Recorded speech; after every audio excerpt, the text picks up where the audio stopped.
Здравствуйте, это «Неделя спорта» и я, Амир Кукурхоев. Сегодня мы расскажем об успехах ингушских спортсменов и подведем итоги республиканских соревнований за прошедшие 7 дней. Многократный победитель международных соревнований по дзюдо Мусама Гушков стал серебряным призером чемпионата Европы, который прошел во французском городе Монпелье. В турнире приняли участие более 300 дзюдоистов из 40 стран мира. По итогам состязаний сборная России заняла 4-е место в общекомандном зачете, завоевав 7 золотых, 3 серебряных и 3 бронзовые награды. Ингушские спортсмены стали победителями международного турнира по вольной борьбе среди юниоров, который прошел в Турции. В соревнованиях приняли участие представители 10 стран мира. О том, как встречали победителей, расскажет Ильяс Курскиев. В родной Назране борцов, вернувшихся из турецкого города Коня, чествуют как героев. 8 спортсменов, 8 медалей, в том числе и 1 золотая. Ее с международного турнира привез Магомед Евлоев. Соревнования прошли очень великолепно. Мы боролись там 1 день. Я боролся с турком, с иранцем, с нашим спортсменом. Соперники были достойные. В первой схватке я дрался с турком, потом с болгарином, потом с македонцем, а потом опять с турком. Планирую заниматься дальше и достичь большего, чем это всего лишь малость.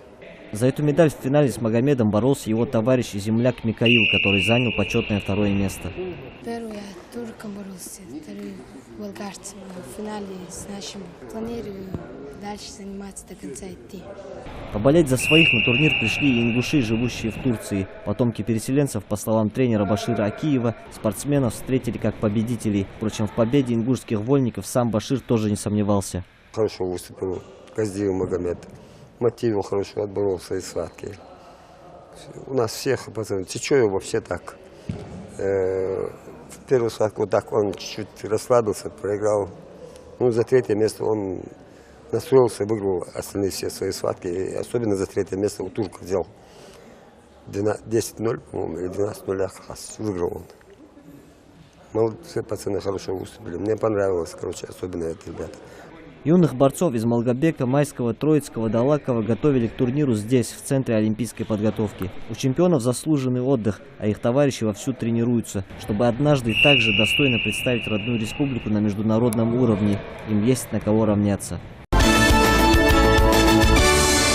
Уважаемые телезрители, для того, чтобы обсудить всероссийский турнир по дзюдо памяти Магомеда Парчиева, мы пригласили в нашу студию вице-президента Федерации дзюдо Ингушетии Юнуса Оздоева и судью всероссийской категории Хасана Хамхоева. Здравствуйте, приветствую вас. Здравствуйте. Юнус, первый вопрос к вам. Как прошел турнир и каковы результаты, которых добились наши спортсмены? В этом году наша команда выступила очень хорошо, показали очень красивое дзюдо. Заняли 4 первых места и 2-е одно, несколько 3-х мест. И если сравнить с предыдущими годами, то 1 чемпион, там несколько призеров. Вот в таком плане проходили вот эти всероссийские соревнования в памяти Магомеда Парчиева. Поэтому я хотел бы еще отметить, что более 12 команд приехали поддержать наш турнир. В том числе адыгейцы, которые Магомед в последнее время тренировался в городе Майкопе. Его личные друзья приехали. Очень представительный состав у всех. Несколько республик привезли по 2, по 3 команды. Поэтому более 20 человек в каждой весовой категории. И конкуренция борьба, большая, да, очень была? хорошая конкуренция, бескомпромиссная борьба там. И результаты тоже очень хорошие. Все наслаждались именно дзюдо. Вот, есть ветеран, который вот в судейском корпусе, он был Магомед Гачияев из Карачаева-Черкесии. Он когда уходил, поблагодарил нас всех и сказал, честно, вот в последнее время я много ездил, говорит, но праздник дзюдо вот было только в Ингушетии. Вот это его слова были. Это с седой головой такой, по преклонном возрасте, тренер и судья.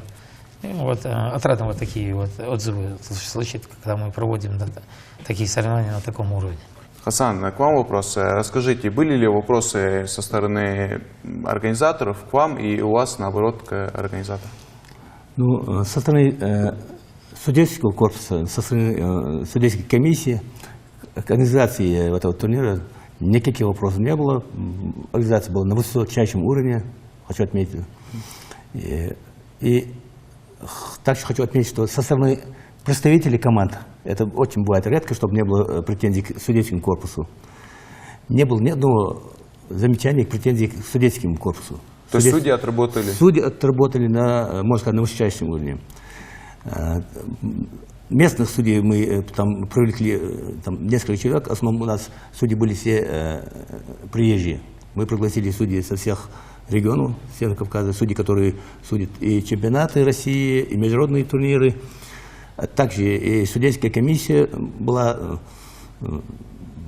председатель судейской комиссии Северно-Кавказского округа Магомед Якужев и наш Магомед Батаев, судья международной категории, тоже входил в эту судейскую комиссию. Они четко все контролировали, наблюдали, чтобы со стороны судей не было там никаких оплошностей. Но судьи отработали, можно сказать, отлично. Юнус, а какого бы дзюдоиста вы бы особо отметили, какой бросок либо схватка вам особо понравилась? Там в таких случаях выделять очень сложно, но все-таки мы же награждали призы за лучшую технику, за волю победы. И поэтому мы на этот раз, это только вот действительно на нашем турнире только было, чтобы несколько было призов за лучшую технику, за волю к победе. Несколько спортсменов мы наградили. Эти призы были индивидуальные от президента Федерации дзюдо Республики Ингушетия Магомеда Илиева. Мы решили, что действительно это и судейский корпус участвовал в отборе, и тренера приезжие, и местные. И мы сошлись на том, что Хасан Хулмурзаев должен получить за лучшую технику приз. Мы дали ему этот приз, дали еще представителю Чечни за лучшую технику. Потом мы раздали другие призы. Это за волю к победе нашим спортсменам, например, Хамхоеву Ибрагиму, представителю Северной Осетии Алане Буклову, представителю еще нашего одного спортсмена Габасова Имрамбека и Кадзоеву Мусы, который в финале по такое обстоятельства сложились таким случаем, таким образом, что вот ему нужно было улететь на учебно-тренировочные сборы с аэропорта Магаз, а по времени он не мог выйти на татами и отбороться в финальную схватку с представителем от Северной Осетии Дзестеловым, спортсменом. Поэтому мы, чтобы он не отборолся, чтобы его не обидеть, тоже за приз за волю победы присудили тоже Мусе Кадзоеву. А в общем, вот, я говорю, очень хорошие призы были все, начиная от организации турнира министром Катиевым и все чиновники, касающиеся правительства и так далее, я поименно не буду называть, отработали на этом турнире очень красиво, слаженно мы работали, все спортсмены, начиная от А до Я мы отработали очень. И самое главное вот во всем вот этом 14-м всероссийском турнире имени памяти Магомеда Парчиева, я могу сказать уверенно, что вот действительно, как говорил Магомед Гачаяев, это был праздник дзюдо. Все вот, представители Министерства спорта, вот, Федерации, мы слаженно отработали, и никаких претензий по проживанию, по судейству, по питанию, все мы на высшем уровне провели. Поэтому все уехали довольны. Вот, действительно, вот, мало бывает таких турниров. Я сам езжу в год 50-60 турниров, можно сказать. Бываю иногда из-за пределы нашей необъятной стороны России и внутри всероссийские соревнования. Вот везде. Я думаю, наш турнир был лучше. Юнус, где сейчас находятся братья Халмурзиевы и в каких турнирах они будут в ближайшее время участвовать? Вот они после выступления у нас на турнире, они на следующий день уехали на учебно-тренировочные сборы в город Адлер. Там в составе сборной России они находятся всегда на учебно-тренировочных сборах и готовятся к следующим стартам. Но следующий старт, я насколько думаю, Хасан должен был бороться в Большом Шлеме сейчас 9-11 мая должен был быть Баку. Ну, тренеры посчитали, что если он борется на чемпионате МВД России, его немного повременить, его выступление. И сейчас, я думаю, тогда они оба, и Хасан, и Хусейн, будут бороться на большом шлеме в июне в городе Тюмень. Это очень сильный состав и очень престижный турнир. Это уже является отборочным циклом на Олимпийские игры в Рио-де-Жанейро. Уже этот цикл начался. И поэтому мы думаем, рейтинговые очки уже и Хасана, и Хусейна есть. Они в прошлом году боролись в Гран-при Казахстана. Один первый стал, один третий. И в Париже в этом году отборолись в большом шлеме и Хасан, и Хусейн тоже. И вот я думаю, вот этот переломный момент в их спортивной судьбе, можно сказать, если они очень достойно, хорошо выступят в Тюмени в большом шлеме, я думаю, у них уже дорога, протоптанная дорога уже пойдет на Олимпиаду, на да? сторону Олимпийских игр. Да. Юнус, а также, я знаю, есть выехала делегация в Германию, да, тоже наши дзюдоисты. Расскажите, какие у них успехи? Ну, у нас сейчас участвуют в Кубке Европы среди юношей 5 спортсменов. Они выехали в Германию, в городе Берлине. Сегодня и завтра они борются там. Потом 3 дня учебно-тренировочного лагеря у них бывает. Обычно они набариваются в день по 20-30 по 30 схваток. Это очень большая польза для детей. И оттуда они автобусом переезжают в Чехию.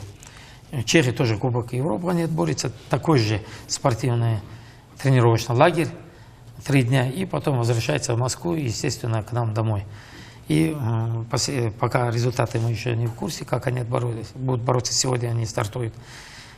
Рассчитываем, что среди этих ребят 2-3 человека должны составить сборную России, поехать в этом году на первенство Европы. В общем, дела в дзюдо у нас обстоят неплохо, да?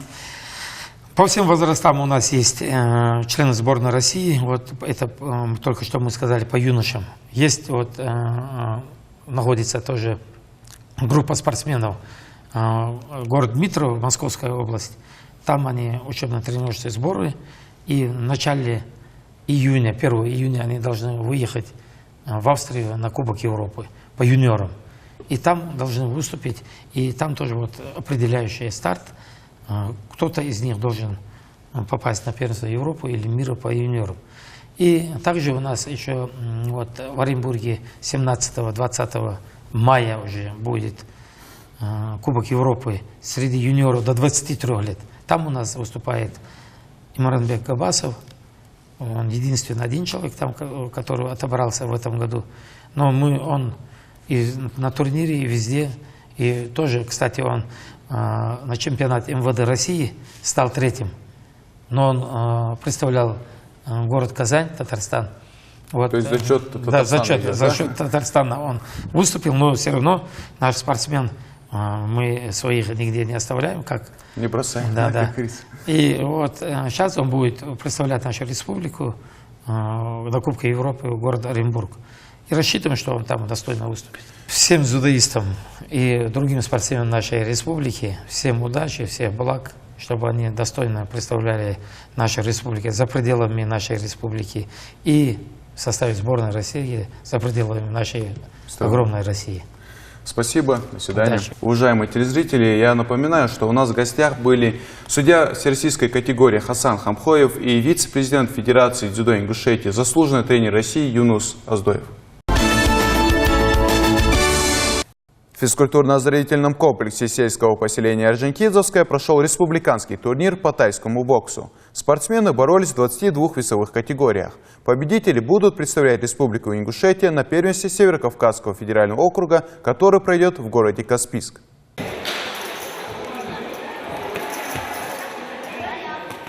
Типичный тайский бокс, ближний бой, удары коленями и локтями. Поединки младших всегда проходят на высоких скоростях. Техника еще хромает, но рвению в бой могут позавидовать и старшие. Исход первого поединка решило точное попадание в голову с развороту. Бэкфист в исполнении Яхьи и первый билет на СКФО. Это был удар сильный. Соперник уже не мог создать. Наблюдая за тем, как проходит республиканский турнир, в готовности к северокавказским соревнованиям сомнений не остается. Муай-тай в Ингушетии хоть и молодой, но уже на уровне. По сравнению с другими регионами вот по Северному Кавказу, вот у нас вот где-то примерно я скажу, вот юноши, там, юниоры, там, они где-то на втором месте после Дагестана. О том, что в легком весе нокдаунов и нокаутов нет, лишь миф. Бои то и дело заканчиваются, не успевшись начаться. Впрочем, на те, что затянулись на все 3 раунда, тоже стоит посмотреть. Я только что провел один бой и победил. Сейчас иду первый раз на Юфосков. Очень сложно было победить моего соперника. Но я уже один раз я с ним дрался и победил. И еще второй раз я с ним дрался, и снова мне повезло. Сложно было победить, но я добился. Пока младшие продолжают биться, более опытные тайцы готовятся. Отношение к боксерской груше как к живому сопернику на ринге. У меня сейчас финальный бой должен быть с моим одноклубником, с Маусуром Баркинхоевым.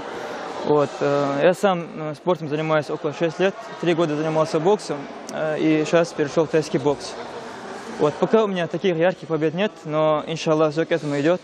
Как и каждого бойца, у меня есть и свой кумир есть, и мой коронный удар есть.